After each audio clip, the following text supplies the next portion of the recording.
Hi friends, అందరికీ ముందుగా happy Sunday. ఈరోజు సండే కదా, మీ ఇంట్లో స్పెషల్స్ ఏంటి? మా ఇంట్లో అయితే ఈరోజు పప్పు చేశాను. పప్పుకి ఇంకా సైడ్ డిష్‌గా ఏమైతే బావుంటుందా అని ఆలోచిస్తూ ఆలూ ఫ్రై చేద్దామని అయితే ప్రిపేర్ చేస్తున్నాను. ఇంకా పప్పుకి సైడ్ డిష్‌గా ఎప్పుడు వడియాలు లేదా ఆలూ ఫ్రై. ఈసారి అయితే ఆలూ ఫ్రై అయితే చేస్తున్నాను.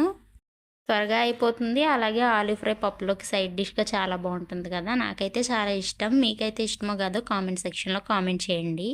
నేనైతే ఇలా చేస్తాను. ఫస్ట్ ఆయిల్ వేసుకొని, ఇంకా పోపులు వేసుకొని, పోపులు వేగిన తర్వాత కరివేపాకు కూడా వేసి, అవి కూడా వేగిన తర్వాత ముందుగా కట్ చేసి పెట్టుకున్న ఆలు ముక్కల్ని అయితే అందులో వేసి ఫ్రై చేయాలి.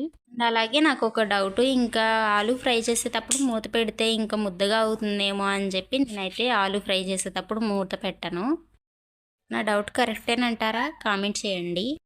10-15 మినిట్స్ ఆలు ఫ్రై అయిన తర్వాత పసుపు, కారం వేసుకొని వేయించుకోవాలి. వేయించుకున్న తర్వాత రుచికి సరిపడా సాల్ట్ వేసుకోవాలి.